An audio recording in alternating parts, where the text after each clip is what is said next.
جی السلام علیکم، کیا حال ہے؟ سب لوگ خیریت سے؟ ایک اور خاتون بلکہ کئی خواتین کی ویڈیو سامنے آ گئی اور اس میں بھی وہ پولیس اہلکاروں کے ساتھ لڑ رہی ہیں۔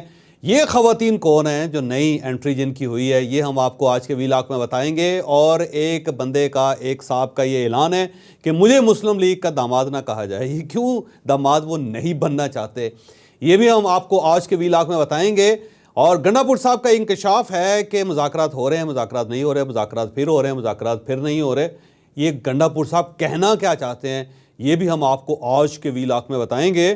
اور مریم نواز صاحبہ نے پرانے ہسپتال چل نہیں رہے، 32 نئے ہسپتال بنانے کا اعلان کر دیا۔ اور یہ ہسپتال کون سے ہوں گے؟ یہ سڑک کے اوپر ہوں گے۔ پتہ نہیں سڑکوں کے اوپر ہسپتالوں کی کیا ضرورت ہے، یہ بھی ہم آپ کو آج ہی کے ویلاگ میں بتائیں گے۔ سوشل میڈیا کے اوپر ایک خاتون کی ویڈیو چل رہی ہے جو پولیس کے ساتھ لڑ رہی ہیں، اور اس کے نیچے جو کمنٹس چل رہے ہیں وہ یہ ہے کہ یہ بھی کسی اینکر کی بیوی ہی ہو سکتی ہیں۔ کیا واقعی وہ اینکر کی بیوی ہیں؟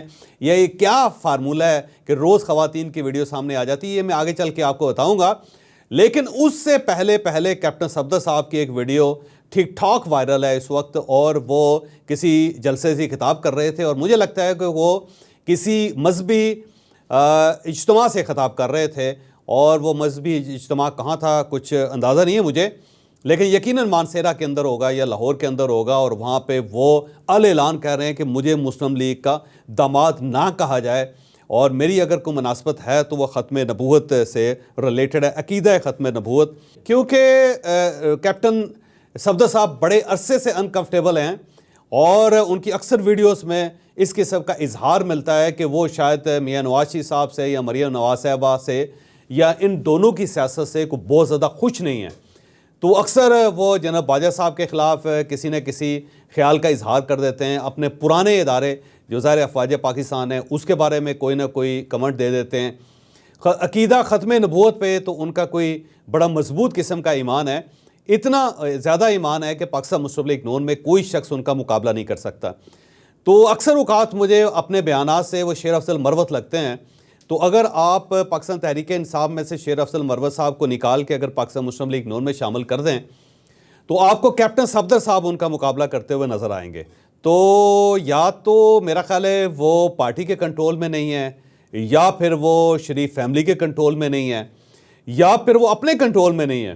تو جس قسم کی وہ بات کر دیتے ہیں اس سے بہت مسائل پیدا ہو جاتے ہیں، اور اس جو تاثر انہوں نے کریٹ کیا ہے اس سے بھی نئے مسائل پیدا ہو رہے ہیں۔ اور مولانا فضل الرحمان صاحب نے بڑا خوبصورت تبصرہ کیا، انہوں نے کہا جی ان کی گفتگو سن کے ہمیں اندازہ نہیں ہو رہا کہ وہ ہمیں ڈانٹ رہے ہیں یا اپنے سسرال والوں کو ڈانٹ رہے ہیں۔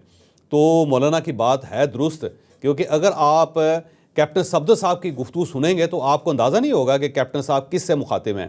وہ اپنے آپ کے ساتھ ناراض ہیں، وہ شریف فیملی کے ساتھ ناراض ہیں، وہ مریم نواز صاحبہ سے ناراض ہیں، یا وہ عقیدہ ختم نبوت کے جو دشمن ہیں ان کے ساتھ ناراض ہیں۔ تو میرا خیال ہے کیپٹن صفدر صاحب کو کسی دن وضاحت کر ہی دینی چاہیے۔ تو وہ اکثر کوئی نہ کوئی شکوہ کرتے ہوئے نظر آتے ہیں۔ ایک بار تو انہوں نے یہ بھی کہہ دیا تھا کہ میری اپنے سسرال میں کسی قسم کی کوئی عزت نہیں ہے۔ تو بڑا طویل عرصے سے وہ انکمفرٹیبل سے فیل ہو رہے ہیں۔ تو ایک وقت تو ایسا بھی تھا کہ میاں نواز شریف صاحب نے ان کے بیان پہ پابندی لگا دی تھی کہ وہ کسی جگہ بیان نہیں دیں گے، لیکن اب انہوں نے جلسوں سے خطاب کرنا شروع کر دیا ہے۔ تو یہ نہ ہو کہ آنے والے دنوں میں وہ اپنے خاندان کے لیے اور پارٹی دونوں کے لیے کو بہت زیادہ مسائل پیدا کر دیں۔ تو کیپٹن صفدر صاحب کے اوپر میرا خیال ہے مریم نواز صاحبہ اور میاں نواز شریف صاحب کو توجہ دینی پڑے گی۔ کل مریم نواز صاحبہ نے اعلان کیا کہ 32 فیلڈ ہسپتال بن رہے ہیں، اور یہ فیلڈ ہسپتال وہ ہیں جو کنٹینرز کے اندر ہوں گے، اور انہیں کسی بھی جگہ لے جایا جا سکے گا، اور یہ دیہی علاقوں کے لیے بہت اچھے ہوں گے۔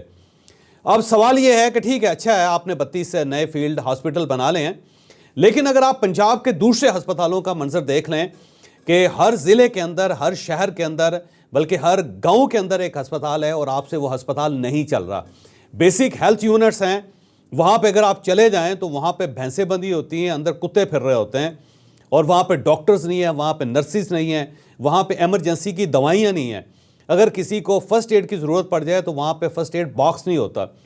پھر اگر آپ تحصیل لیول پہ چلے جائیں یا شہر کے لیول پہ چلے جائیں، قصبے کے لیول پہ چلے جائیں، جہاں جہاں گورنمنٹ کا ہاسپٹل ہے بڑی بری حالت میں ہے۔ ڈاکٹر اگر ہیں تو وہ ہسپتال پہنچتے نہیں ہیں، اور اگر پہنچ جائیں تو ان کے پاس اکوپمنٹ نہیں ہوتا، اور اگر اکوپمنٹ ہو تو ان کے پاس دوائیاں نہیں ہوتی، اور اگر دوائیاں ہو تو وہاں پہ آپریشن تھیٹر نہیں ہوتا، اور اگر آپریشن تھیٹر ہو تو اس کے اندر بجلی نہیں ہوتی۔ لہذا وہاں پہ اگر آپ مریضوں کی حالت دیکھ لیں تو کانوں کو ہاتھ لگانے کو دل کرتا ہے۔ تو آپ بجائے اس کے کہ اس انفراسٹرکچر کے اوپر توجہ دیں جو آلریڈی موجود ہے، اور آپ اس کے اندر تھوڑے سے پیسے ڈال کے، تھوڑا سا کیئر کر کے، تھوڑی سی توجہ دے کے اس کو بہتر بنائے، آپ نے اسے ابینڈن کر دیا، ایک سائڈ پہ رکھ دیا، اور اس کی جگہ آپ نے کنٹینرز کے اندر 32 نئے ہسپتال بنانے کا اعلان کر دیا۔ اب سوال یہ ہے کہ جو فزیکل ہسپتال ہیں وہ آپ سے چل نہیں رہے، تو یہ جو کنٹینرز ہسپتال ہے یہ آپ کتنا عرصہ چلا لیں گے؟ کیونکہ یہ تو ظاہر پرماننٹ نہیں ہے۔ اب اس کے لیے یا تو آپ کو گاڑی کے پیچھے ہسپتال باندھنا پڑے گا، ظاہر قدرتی بات ہے، آپ کسی نہ کسی طریقے سے لے کے جائیں گے نا انہیں وہاں پہ۔ تو جب آپ ہسپتال بنائیں گے تو اس کو موو کرنے کے لیے آپ کو اکوپمنٹ چاہیے یا پھر آپ کو گاڑی چاہیے۔ اب اس گاڑی کے لیے آپ کو پیٹرول بھی چاہیے، اس کی ویئر اینڈ ٹیئر کے لیے پیسے بھی چاہیے، اس کے لیے ڈرائیور بھی چاہیے۔ تو کیا گورنمنٹ کے پاس مستقل طور پہ گاڑیوں کا پیٹرول ہوگا؟ کیا گاڑیاں ہوں گی؟ اور کیا اس کو چلانے کے لیے ڈرائیورز ہوں گے؟ اور جب وہ گاڑیاں نہیں چل سکیں گی، ڈرائیور اویلیبل نہیں ہوں گے یا پیٹرول کے پیسے نہیں ہوں گے، تو ہسپتالوں کا کیا ہوگا؟ وہ وہیں باہر اوپن ایریا میں پڑے پڑے ان کو زنگ لگ جائے گا اور وہ ختم ہو جائیں گے، یا ان مشینوں کو چوہے کھا جائیں گے جو پاکستان کے اندر ہوتا رہا ہے۔ اور اگر یہ سب کچھ بھی ہو جائے تو ہو سکتا ہے جس گاؤں میں یہ ہسپتال پہنچے وہاں راستہ ہی نہ ہو وہاں ہسپتال کو پہنچانے کے لیے، اور اگر پہنچ جائے تو اس کو ہسپتال کو باہر نکالنے کا راستہ نہ آپ کے پاس اویلیبل ہو۔ تو بجائے اس کے کہ آپ اس قسم کے گلاسی، اس قسم کے نمود و نمائش کے پروجیکٹ شروع کر دیں اور اس میں آپ کھربوں روپے ضائع کر دیں، اس سے بہتر نہیں ہے کہ آپ بیسک ہیلتھ یونٹس جو ہیں اس کو ڈیولپ کریں، اس کے اندر ڈاکٹرز پورے کریں، دوائیاں پوری کریں، نرسز پوری کریں، مڈ وائفس اس کے اندر پوری کریں، وہاں پہ جو زچہ بچہ وارڈز ہیں ان کو آپ بہتر بنائیں۔ تو آپ اس پہ توجہ دینے کے بجائے آپ نے ایک نیا پروجیکٹ شروع کر دیا جو میرا نہیں خیال کہ چل سکے گا، اور اگر چلے گا بھی تو 1-2 سال کے بعد یہ سارے کے سارے جو فیلڈ ہسپتال ہیں یہ کوڑیوں کے مول بکیں گے اور یہ آپ کو کباڑیے کے پاس پڑے ہوئے نظر آئیں گے۔ تو آپ کیوں کھربوں روپے ضائع کر رہے ہیں ملک کے؟ میرا خیال ہے مریم نواز صاحبہ کو تھوڑا سا سوچنا چاہیے، اور سوچ کے انہیں صرف جو پرانا انفراسٹرکچر ہے اسے بہتر بنانا چاہیے۔ اسی طرح آپ ایئر ایمبولینس بنا رہے ہیں، اچھی بات ہے آپ بنا لیں، لیکن ایک ایئر ایمبولینس پہ آپ کے 3-4 ارب روپے خرچ ہوں گے۔ اس سے بہتر ہے کہ آپ جو روڈ ایمبولینسز ہیں ان کو بہتر بنا لیں۔ آپ پاکستان میں کوئی ایسا میکنزم ہی بنا لیں کہ جہاں پہ ایمبولینس ہوگی اس کو راستہ دیا جائے گا، اور آپ 1-2-3-4 ارب روپے اس کی نئی ایمبولینسز لے کے آپ عیدی فاؤنڈیشن کو دے دیں اور ان سے کہیں کہ ہم آپ کو ایمبولینسز لے کے دے رہے ہیں، چلانی آپ نے، آپریٹ آپ نے کرنی ہے۔ تو اس سے زیادہ بہتر چیزیں کریٹ ہو سکتی ہیں بجائے اس کے کہ آپ ایک ہیلی کاپٹر لے لیں یا آپ ایک جہاز خرید لیں اور پھر آپ کے پاس پیٹرول نہ ہو اس کے لیے، پھر آپ کے لیے پاس اس کے لیے پائلٹس نہ ہو، پھر اسے اتارنے کے لیے آپ کے پاس سسٹم نہ ہو، پھر مریض کو لے جانے کا سسٹم نہ ہو۔ اب آپ خود اندازہ لگائیں کہ پاکستان کے اندر کتنے ہاسپٹلز ہیں جن کے اوپر ہیلی پیڈز موجود ہیں کہ آپ نے ایک مریض اٹھایا اور اب آپ اسے ہسپتال پہنچا رہے ہیں، تو آپ اسے کہاں لے کے جائیں گے؟ کیا اسے ہسپتال کے اوپر اتاریں گے؟ اور وہاں پہ تو ظاہر ہیلی پیڈ موجود نہیں ہے۔ تو جب ہیلی پیڈ موجود نہیں تو آپ اسے ڈسٹنس پہ دور جا کے اتاریں گے۔ جب دور جا کے اتاریں گے اور اس کے بعد پھر ایک ایمبولینس ہوگی جو اس کو وہاں سے ہیلی پیڈ سے لے کے ہسپتال لے کے جائے، پھر وہی میس ہوگا، پھر وہی پرابلم ہوں گے۔ تو آپ کیوں یہ پیسے برباد کر رہے ہیں قوم کے؟ کچھ عقل کو ہاتھ ماریں، کچھ چیزیں بہتر کرنے کی کوشش کریں جو پہلے سے موجود ہیں۔ اس طرح آپ کے ہیلی کاپٹر خراب ہو جائیں گے، جہاز خراب ہو جائیں گے، اس کے عملے پہ بہت پیسہ لگے گا، اور اگر آپ اسے آپریٹ کر بھی لیں گے تو آپ اس سے مریض کو اتار نہیں سکیں گے، اور اس کے لیے دوبارہ آپ کو ایک نیا انفراسٹرکچر چاہیے ہوگا۔ تو بہتر یہ ہے کہ آپ پرانے جو سسٹم ہیں ان کو بہتر بنائیں تاکہ لوگوں کو ریلیف مل سکے۔ اس طرح ریلیف نہیں ملے گا، اس طرح پیسہ برباد ہوتا رہے گا۔ اس کے ساتھ ساتھ علی امین گنڈا پور صاحب ہیں، وہ پچھلے 2 دن سے میں دیکھ رہا ہوں کہ وہ کہہ رہے ہیں جی کہ ہمیں ٹاسک دیا گیا ہے کہ مذاکرات کیے جائیں، اور صرف ہمارے پاس ہی ٹاسک ہے، لیکن مذاکرات کسی جگہ نہیں ہو رہے۔ پھر ساتھ وہ یہ بھی کہتے ہیں کہ عمران خان نے کبھی مذاکرات کیے اور نہ وہ کریں گے، وہ کسی کے ساتھ ڈائلاگ کریں گے نہیں، اور اسٹیبلشمنٹ سے ڈائلاگ کا تو کوئی سوال ہی پیدا نہیں ہوتا۔ پھر وہ یہ کہہ رہے ہیں جی کہ ہم اگر ڈائلاگ کریں گے تو اپنی شرائط پہ کریں گے۔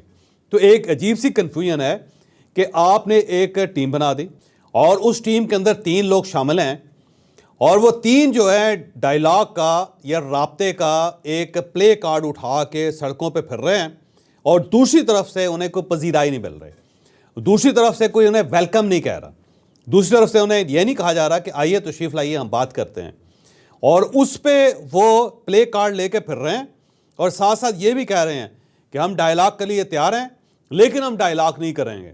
لیکن عمران خان صاحب جو ہیں وہ بڑے ڈٹے ہوئے ہیں، وہ مرد مجاہد ہیں، انہوں نے کبھی گفتگو کی اور نہ وہ اب گفتگو کریں گے۔ دوسری سائڈ پہ آپ یہ بھی کہہ رہے ہیں، پھر ایک ایسے فریق کو جو آپ سے رابطہ نہیں کر رہا، جو آپ کے ڈائلاگ کو ویلکم نہیں کہہ رہا، آپ اسے یہ بھی کہہ رہے ہیں کہ بھائی صاحب اگر ہم ڈائلاگ کریں گے تو اپنی مرضی سے کریں گے، اپنی شرائط پہ کریں گے۔ تو ایک عجیب سی کنفیوژن ہے کہ آپ نے ڈائلاگ کرنا ہے، اگر کرنا ہے تو کھلے دل کے ساتھ کہیں کہ ٹھیک ہے جی ہم تیار ہیں، آپ ایک وفد بنائیں اور ہم سے بات کریں، اور ہماری طرف سے کوئی شرط نہیں ہے، نہ آپ کو شرط لے کے آئیں نہ ہم کو شرط لے کے آتے ہیں، ہم ٹیبل پہ بیٹھتے ہیں اور فیصلہ کرتے ہیں۔ آپ یہ نہیں کہہ رہے، اور اگر آپ نے نہیں کرنا تو آپ کہیں کہ جی کوئی ٹیم نہیں ہے، کسی کو مینڈیٹ نہیں دیا گیا، اور نہ خان ڈائلاگ کرے گا نہ ہم ڈائلاگ کریں گے، آپ اوپن ہو۔ یہ جو کہتے ہیں نا جی آ رہے ہیں جا رہے ہیں جا رہے ہیں آ رہے ہیں، یہ سلیم اللہ ہے پھر یہ کلیم اللہ ہے پھر یہ کلیم اللہ ہے پھر سلیم اللہ ہے، اس سے بات نہیں بنے گی۔ آپ کو کلیئرٹی رکھنی پڑے گی۔ ایک پارٹی کا جو فیکشن ہے وہ کہتا ہے جی ہم ڈائلاگ کے لیے تیار ہیں، دوسرا کہتا ہے جی کچھ بھی ہو جائے ڈائلاگ نہیں ہوگا، اور اگر ہوگا تو اوپن ہوگا۔ بھئی اوپن ڈائلاگ کون سا ہوتا ہے؟ کیا اسٹیبلشمنٹ آپ کے سامنے بیٹھے گی کہ دوسری سائڈ پہ 3 جنرلز بیٹھے ہوئے ہیں اور اس سائڈ پہ 3 پاکستان تحریک انصاف کے لیڈرز بیٹھے ہوئے ہیں، اور ساتھ کیمراز لگے ہوئے ہیں، ساتھ مائک لگے ہوئے ہیں، کہہ رہے ہیں چلیں یہ ڈائلاگ شروع کریں؟ کیا اس طرح ڈائلاگ ہو سکتا ہے؟ گورنمنٹ کے ساتھ بھی آپ اوپن ڈائلاگ نہیں کر سکتے، آپ نے بیک ڈور ہی استعمال کرنا ہوتا ہے۔ تو آپ یہ کہتے ہیں جی کہ جب ہوں گے کھلے دل سے ہوں گے، اوپن ہوں گے، اور ساتھ آپ شرائط بھی دے رہے ہیں کہ 8 فروری کے مینڈیٹ کو مانا جائے جو آپ کا کلیم ہے اس کے مطابق، اور اس گورنمنٹ کو فارغ کیا جائے اور عمران خان صاحب کو رہا کروایا جائے، اور اس کے بعد پھر بات چلے گی۔ تو یہ کیسے ہو سکتا ہے؟ میرا خیال ایک کنفیوژن ہے پاکستان تحریک انصاف میں، جس کو نکالنا انتہائی ضروری ہے، اور اس کنفیوژن کو ختم کرنے کے لیے پاکستان تحریک انصاف تیار نہیں ہے۔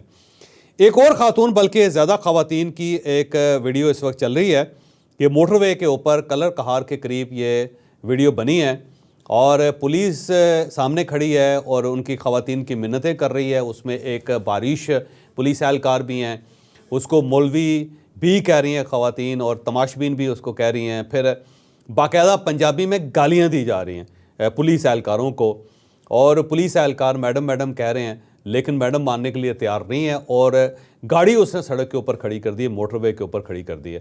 2 خواتین ہیں، اور ان کا کلیم ہے جی کہ موٹر وے پولیس نے ہم سے رشوت بھی مانگی، جو ظاہر ہے میرا نہیں خیال کہ اس طرح کبھی موٹر وے پولیس کرتی ہے۔ تو یہ جو ٹرینڈ ہے وہ ثابت کر رہا ہے کہ خواتین جو ہے وہ ظاہر ہے پورا معاشرہ ان کا احترام کرتا ہے، اور خواتین کا احترام ہونا بھی چاہیے، بلکہ اس سے زیادہ ہونا چاہیے، لیکن بہت ساری ایسی خواتین ہیں جو اس احترام کا ناجائز فائدہ اٹھاتی ہیں۔ پولیس کو کے اوپر حملہ کرنا، ان کی یونیفارم کے اوپر حملہ کرنا، ان کو بے عزت کرنا، میرا خیال ہے پاکستان کے اندر وتیرہ بن گیا ہے، اور روز کوئی نہ کوئی ایسا واقعہ ہو رہا ہے جس سے پولیس پہلے سے زیادہ ڈیمورلائز ہوتی ہے۔ تو میرا خیال ہے اسٹیٹ کو اس کے اوپر سٹینڈ لینا پڑے گا، کسی نہ کسی جگہ پہ آپ کو سٹینڈ کرنا پڑے گا تاکہ یونیفارم کی عزت بحال ہو سکے، اور اگر یہ عزت بحال نہیں ہوگی تو پھر یہی ہوگا جو ایک پہلے خاتون نے کیا تھا، اس نے پولیس اہلکار کو اپنی گاڑی کے نیچے دے دیا تھا، اور اللہ نے اس کی زندگی رکھی ہوئی تھی اس لیے وہ بچ گیا، لیکن اس نے خاتون نے کو کسر نہیں چھوڑی تھی، اور کسر یہ دونوں خواتین یہ بھی نہیں چھوڑ رہی۔ میرا خیال ہے انہوں نے بھی اپنی طرف سے کام مکمل کر دیا تھا، لیکن بہرحال اب کیا کہا جا سکتا ہے۔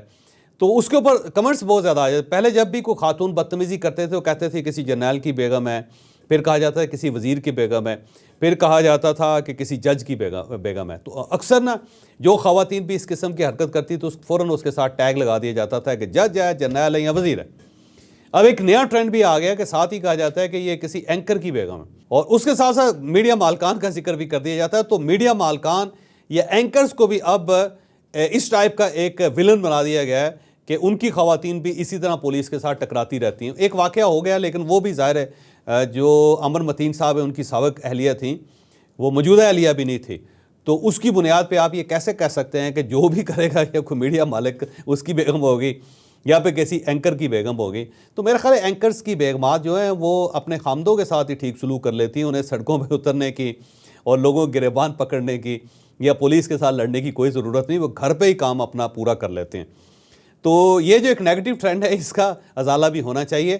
اور ساتھ میری اسٹیٹ سے پھر درخواست ہے کہ خدا را اسٹیٹ کی ریٹ اسٹیبلش کریں. اگر یہ ریٹ اس طرح ٹوٹتی رہی تو پھر پاکستان کے اندر کوئی شخص نہ عدلیہ کا احترام کرے گا, نہ پولیس کا احترام کرے گا, اور شاید اس کے بعد ایک اگلی سٹیج آ جائے کہ شاید فوج کا بھی کوئی احترام نہیں کرے گا. کیونکہ جب یونیفارم کا احترام ختم ہو جائے تو پھر نہ پولیس باقی رہتی ہے, نہ فوج باقی رہتی ہے, نہ پھر جج باقی رہتے ہیں.